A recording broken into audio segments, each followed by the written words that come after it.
que hace 10 años cuando íbamos para atrás con la desinversión. Y en ese contexto no es lo mismo discutir una serie de derechos de los niños parados en este piso paliativo de la asignación universal que cuando no la teníamos.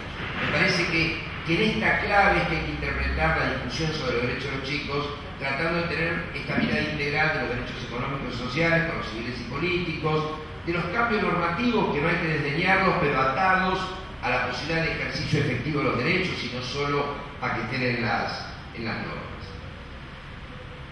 La segunda cuestión que quería mencionar son algunas cuestiones de algunos números duros, simplemente a título informativo.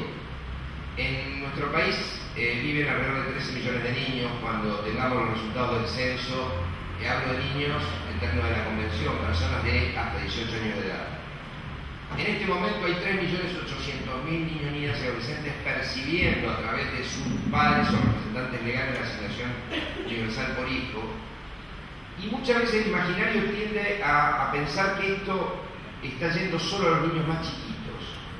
Yo les quiero decir que entre los 15 y los 18 años hay un 18% del universo de niños que está percibiendo la asignación. Es decir, si bien es cierto que el 80% de la asignación se aplica en chicos que tienen desde el nacimiento a los 15 años, hay un 20% de los que perciben la asignación que tienen entre 15 y 18 años. No es un dato menor, por lo que planteaba Pablo también, porque nosotros tenemos, al menos en la Secretaría, una visión de que cuando miramos el universo en infancia, si hay dos segmentos que demandan una atención prioritaria, son la primera infancia, los chicos de hasta 3, 4 años hasta ingresar a la escuela primaria, y los adolescentes. Y el hecho de que la asignación esté impactando en los adolescentes nos parece significativo. Otro dato que quizás les pueda resultar de interés es que claramente, porque es una política que si bien es universal para todo el universo de hijos de trabajadores desocupados o que están en situación de precarización, está claro que no impacta de la misma manera de acuerdo a la región del país, porque tiene que ver con las desigualdades que existen en nuestro territorio, y en ese tema, desde esa perspectiva también es una política que reduce las inequidades territoriales. En el NOA, por ejemplo, están percibiendo la asignación en el noroeste argentino el 34% de los niños y en el NEA el 35%. En la Patagonia, por el contrario, que es la zona del país donde menos niños necesitan la asignación, es el 21% de los chicos los que están percibiendo la asignación, y la media nacional oscila alrededor del 28%. La inversión total anual proyectada para el año 2011, la que decía Pablo, cerca de 12.000 millones de pesos.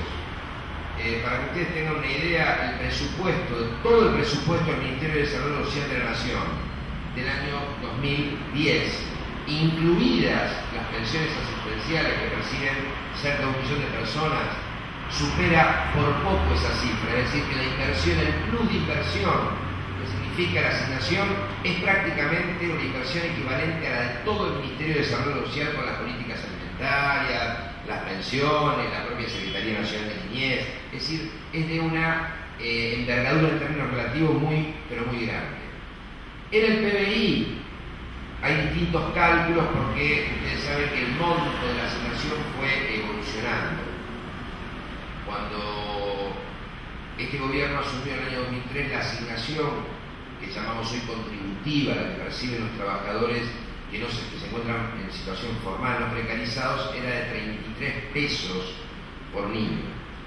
Con el tiempo fue subiendo. El 1 de noviembre del año pasado, cuando se instaura la asignación universal, la presidenta en el mismo acto pasa la asignación de 133 pesos por chico a 180, y en el transcurso, no recuerdo qué mes de este año, fue llevada a 220 pesos. Tomando como base los 220 pesos y los 3.700.000, 3.800.000 chicos, la inversión se acerca a lo que decía Pablo, entre 11 y 12.000 millones de pesos, lo que implica alrededor del 1% del Producto Bruto Interno. Pero como se trata de una transferencia que rápidamente se dirige al consumo interno, los economistas calculan que en el crecimiento del año próximo hay ya asegurado alrededor de 1.7 a 2 puntos del PBI, que tiene que ver solamente con el consumo que produce esta transferencia condicionada de ingresos, que es la asignación. Yo lo comparo con lo que nos costó llegar al 6% de inversión en materia educativa, que fue una construcción de años, y esto implica una aceleración muy importante de la inversión social y en particular dirigida a los que más lo necesitan, porque una de las cosas que tiene la asignación, que sin ser una de las viejas políticas focalizadas a compensatorias, está llegando precisamente al segmento que más lo necesita, de acuerdo a la discusión que estaba haciendo antes Alejandro. Respecto de los desafíos y tareas que tenemos para adelante con la asignación,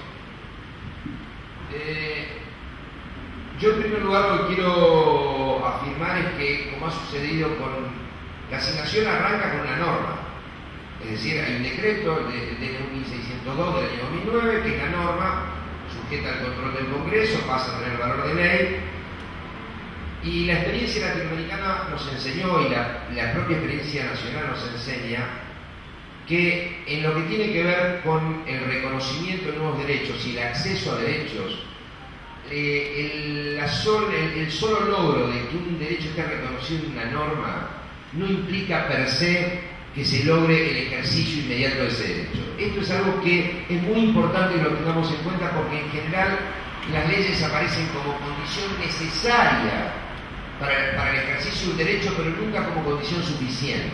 Hay un montón de mediaciones que hacen falta en eso, y aquí está habiendo un trabajo muy fuerte del Estado Nacional, de los estados provinciales, de los estados municipales y las organizaciones, y todavía no terminamos de llegar a todos los niños que podrían acceder a la asignación.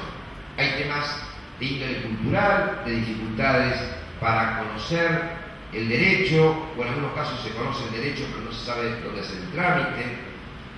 Hay problemas de documentación, estamos trabajando mucho con otras áreas de gobierno en mejorar y agilizar los trámites de inscripción en los registros civiles y acceso al documento nacional de identidad.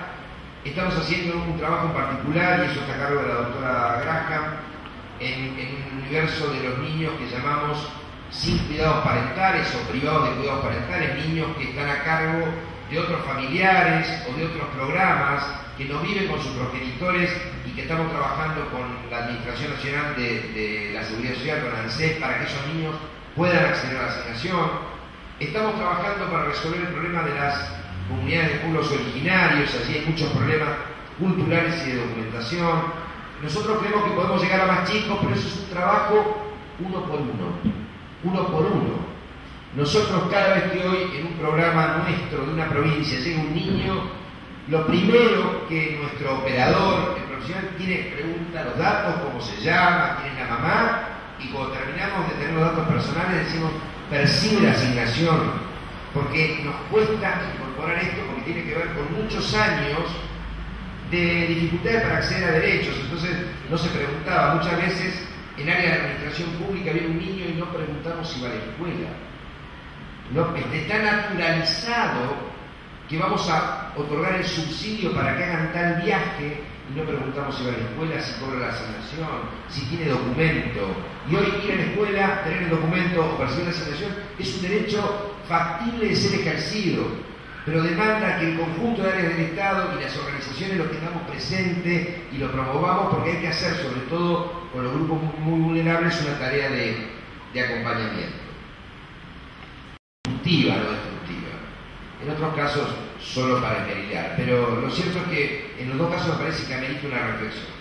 El primero es el de las condicionalidades. Ustedes saben que este es un programa de transferencia condicionada de ingresos, lo que supone que hay una serie de exigencias para recibir la asignación, que tienen que ver con la inclusión en la escuela pública de los chicos y la atención en el sistema público de salud. Si bien hemos sido flexibles y estamos siendo flexibles para que este proceso no, por criterios de carácter burocrático, no deje a nadie afuera, lo cierto es que algunos han planteado con legitimidad si esto no es discriminatorio. ¿Por qué? A mis hijos nadie les reclama en ningún lugar que tenga una libreta que se certifique que va a la escuela. Es decir, se presume que si uno no es hijo de un pobre, los chicos van a la escuela y son atendidos adecuadamente. Nosotros reconocemos la potencialidad discriminatoria pero al mismo tiempo tratamos de ver qué sucede en la realidad. Y en lo inmediato, estas dos condicionalidades, lejos de estar teniendo un impacto discriminatorio, al menos en lo inmediato, están teniendo un impacto muy favorable en lo que tiene que ver con la vuelta de chicos a la escuela, y están teniendo un impacto muy favorable en el acceso de los chicos al sistema de salud. Con lo cual, en mi modesta opinión, la resolución de este problema de la discriminación debería resolverse en un sentido contrario al que nos postulan algunos, que es que quitemos las condicionalidades. Y es que en Argentina todos los que tenemos hijos menores de edad demos cuenta de que nuestros hijos están escolarizados y que nuestros hijos son atendidos en el sistema de salud. Esto es algo factible, es una libreta muy sencilla, y yo no tendría ninguna vergüenza de tener que andar con una libreta. Uno de mis hijos todavía es menor de edad, y cada tanto acreditar que mis hijos son atendidos en el sistema de salud y van a la escuela. Porque me parece que en esa idea debemos avanzar más que en la idea de quitar condicionalidades, porque nosotros tenemos que interpelarnos como sociedad en mejorar nuestro compromiso y nuestra calidad de protección de los niños. Esto no es solamente un problema de que el Estado tenga programas y ponga plata. Los adultos, más allá de lo que el Estado haga, tenemos una serie de deberes para con los pibes que lo tenemos que cumplir. Y esto, lo que es injusto es que solamente pongamos el ojo en los sectores más humildes o más vulnerables y no en el conjunto de la sociedad. Y la segunda reflexión tiene que ver con algún cuestionamiento que ha existido de que el decreto 1602 no prevé una cláusula de actualización automática de la asignación. Entonces, la pregunta que uno debería hacer es: ¿con qué criterio estableceríamos esa cláusula de actualización automática de la asignación? Es decir, le llamemos inflación o no, lo cierto es que los precios tienen algún nivel de incremento, algunos creemos en las cifras oficiales, otros las triplican. Lo cierto es que reconocemos, y es lógico además que con un crecimiento como el que tenemos nosotros y con mercados tan concentrados tengamos una tasa de inflación, de lo que se trata es que sea razonable. Entonces, si el mecanismo de actualización es un mecanismo que solo apunta a preservar el valor adquisitivo de los 220 pesos, en modesto punto de vista, sería una cláusula de naturaleza puramente defensiva. Es decir, este es el nivel de asignación que queremos mantener, o quizás exista la posibilidad de que la asignación tenga valores más altos en términos relativos. Y otra vez más quiero ir a lo que ha sucedido estos años. Al atar el decreto 1602, la asignación universal del sistema de protección social no contributivo, con la asignación que cobran los trabajadores del sistema contributivo, la asignación universal está atada a la lucha del movimiento obrero. Y lo cierto es que en los últimos años los trabajadores, en términos comparativos, han logrado ir mejorando de manera sustancial la capacidad adquisitiva de sus salarios, y con ellos un conjunto de derechos o beneficios que están atados al salario. Y vuelvo a las cifras que tiraba antes. En el 2003 la asignación que cobraban los trabajadores formalizados era de 33 pesos por chico, luego fue de 80, de 133, de 180 y hoy es de 220. No hay ningún estudio o investigación sobre la inflación que diga que entre el año 2003 al 2010 haya habido un 600% de inflación. Sin embargo, la asignación por hijo que cobran los trabajadores ha aumentado un 600%. Una vez más, yo preferiría que en lugar de una cláusula de actualización automática sigamos teniendo políticas paritarias, reconocimiento de derechos del movimiento obrero, porque esto además tiene un enorme impacto cultural. Los hijos de los desocupados y los hijos de los que todavía trabajan en negro mejoran su ingreso a partir de la lucha del movimiento obrero.